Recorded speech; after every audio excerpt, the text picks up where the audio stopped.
Good morning बच्चों। आज class 12 के फिजिक्स में आपने इसके पहले वैद्युत विभव संबंधित न्यूमेरिकल को हल किया। आई होप कि आप सभी लोग वैद्युत विभव संबंधित जितने भी आंतरिक प्रश्न हैं उन आंतरिक प्रश्नों को आप अपने बुक से हल किए होंगे।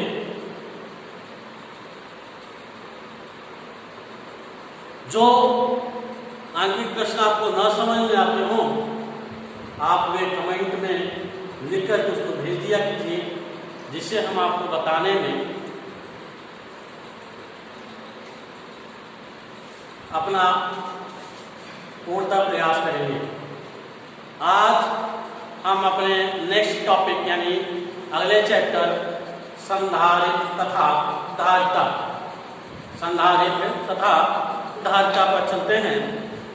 तो आइए सबसे पहले हम संधारित्र तथा धारिता से संबंधित जो मूलभूत बातें हैं, मूलभूत बातें जैसे मुक्त इलेक्ट्रॉन किसे कहते हैं, बद्ध इलेक्ट्रॉन क्या होता है, चालक क्या होता है, परावैद्युत क्या होता है, विद्युत रोधी क्या होता है, इन सब बातों पर हम चर्चा करते हैं। ठीक है, तो आइए समझते हैं सर्वप्रथम चालक क्या होता है, चालक किसे कहते हैं। उसके लिए पहले हम आपको समझाते हैं मुक्त इलेक्ट्रॉन क्या है। मुक्त इलेक्ट्रॉन, तो मुक्त इलेक्ट्रॉन क्या होता है कि वे इलेक्ट्रॉन जो पूर्णतः स्वतंत्र होते हैं। मुक्त इलेक्ट्रॉन क्या होता है, वे इलेक्ट्रॉन जो पूर्णतः स्वतंत्र होते हैं, यानी वे कहीं भी आ जा सकते हैं, यानी वो घूमने के लिए पूर्णतः स्वतंत्र होते हैं। ठीक है, वह क्या कहलाते हैं, मुक्त इलेक्ट्रॉन कहलाते हैं।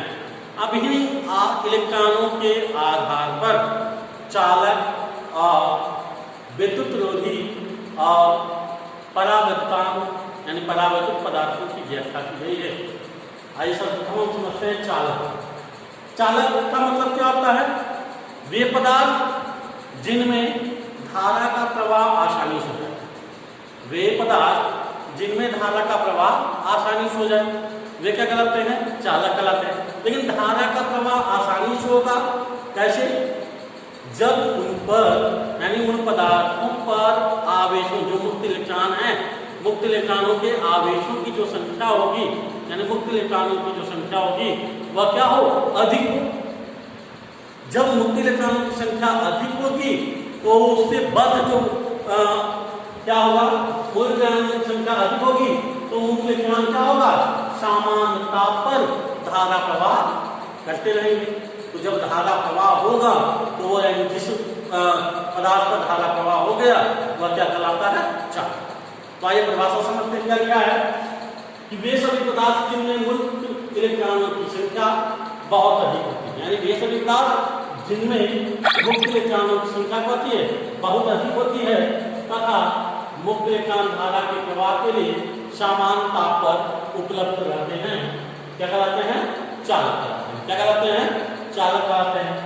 तो चालकों पर विद्युत क्षेत्र लगाने पर, जब चालकों पर विद्युत क्षेत्र लगाया जाता है, कोई विद्युत आवेश उस पर उपस्थित किया जाता है, तो विद्युत क्षेत्र लगाने पर इनमें उपस्थित जो मुक्त इलेक्ट्रॉन हैं वे एक ही दिशा में प्रदर्शित होने लगते हैं, यानी एक ही दिशा में गति करने लगते हैं। क्या होते हैं, एक ही दिशा में गति करने लगते हैं। जब एक ही दिशा में गति करने लगते हैं तो उसके कारण क्या होता है, धारा का प्रवाह होता है। उसके कारण क्या होता है, धारा का प्रवाह होता है। जैसे सोना, चांदी, तांबा, एल्युमिनियम, लोहा आदि ये सब पदार्थ क्या हैं, चालक हैं, यानी इनमें धारा का प्रवाह आसानी से हो सकता है, यानी विद्युत का प्रवाह इसमें आसानी से हो सकता है। अब दूसरी बात आती है विद्युत रोधी पदार्थ। विद्युत रोधी पदार्थ क्या होता है, वे पदार्थ जिनमें इलेक्ट्रॉनों की संख्या जो मुक्त इलेक्ट्रॉन हैं उनकी संख्या नगण्य होती है, यानी न के बराबर होती है।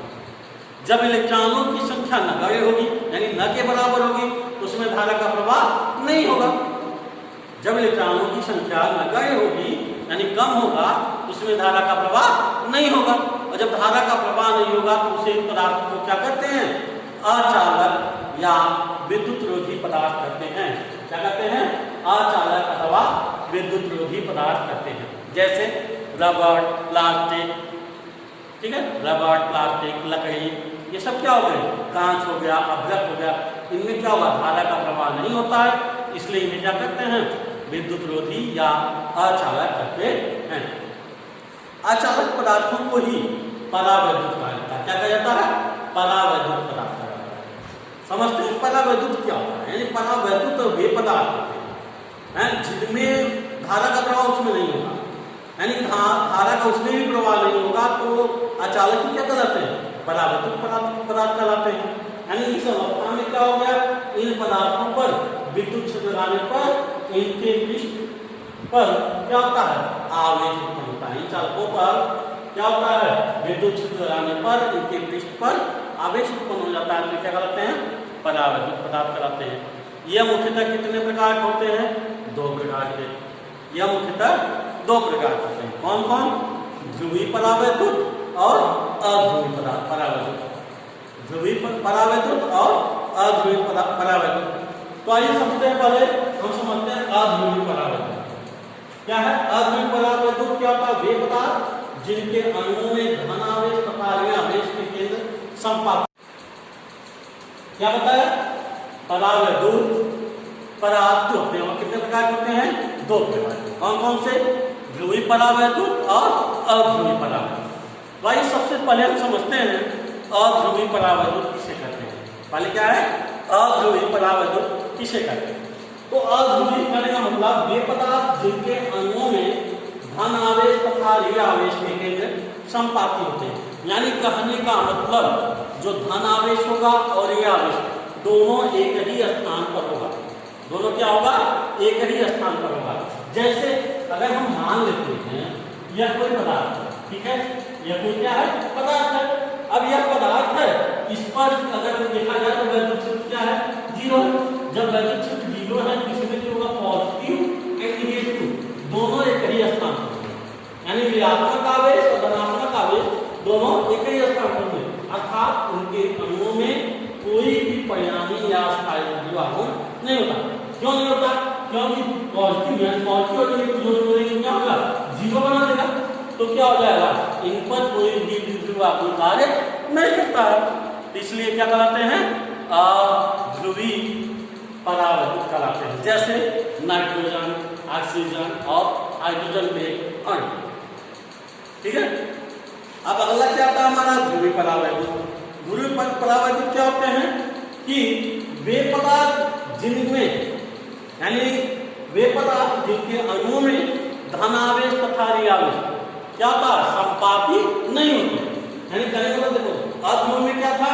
इनके आवेश क्या होते हैं? केंद्र के समपाती होते हैं। लेकिन ध्रुवीय प्रकाश में क्या होगा? इनके जो आवेश होंगे, धन आवेश और ऋण आवेश होंगे, वह केंद्र के समपाती नहीं होंगे। यानी कहने का मतलब वे एक स्थान पर नहीं होंगे। कहने का मतलब अगर ये आवेश ये चालक है तो यहाँ पर क्या होगा? इस अवस्था में देखा जाए तो इस अवस्था में, यानी यहाँ पॉजिटिव तो यहाँ नहीं, यानी एक स्थान में होकर के एक दूसरे से दूरी पर होंगे, ठीक है। जब दूरी पर होंगे तो इनके बीच परिणामी एवं अस्थायी आघूर्ण होगा। यानी इनके बीच क्या होगा? ध्रुवीय आघूर्ण होगा, ध्रुवीय आघूर्ण होगा। तो ये कौन से पदार्थ कहलाते हैं? ध्रुवीय प्रकाश, यानी ध्रुवीय परावैद्युत कहलाते हैं। जैसे HCl, हाइड्रोक्लोरिक अम्ल। तो हाइड्रोजन क्या होगा? इसको अगर हम तोड़ेंगे, अगर हम HCl को तोड़ेंगे तो हाइड्रोजन प्लस Cl माइनस, ये पॉजिटिव है नेगेटिव, लेकिन ये दोनों क्या है? एक ही स्थान पर नहीं है। लेकिन अगर हम H2 की बात करें तो H2 क्या होगा? 2H तक, ठीक है। यानी कहने का मतलब अगर H2 की हम बात करेंगे, एक H होगा, एक H माइनस भी हो सकता है, प्लस भी हो सकता है, यानी 2 इलेक्ट्रॉन होंगे। तो दोनों इलेक्ट्रॉन क्या होंगे? एक ही जगह पर होंगे, चाहे पॉजिटिव हो चाहे वो नेगेटिव हो। तो वह क्या हो गया? अध्रुवीय हो गया। लेकिन HCl क्या है? पॉजिटिव या नेगेटिव है, ठीक है।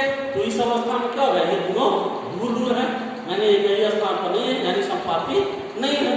तो जब समपाती नहीं है तो वह कौन सा परावैद्युत हो जाएगा? ध्रुवीय परावैद्युत हो जाएगा, ठीक है। तो आज के लिए बस इतना ही। आशा है कि यानी हो आप सब चीजों को समझ चुके होंगे। जो चीज़ें न समझ में आई हो वो कमेंट बॉक्स में आप कमेंट करके हमसे दोबारा क्वेश्चन पूछ सकते हैं। आज के लिए बस इतना ही। धन्यवाद।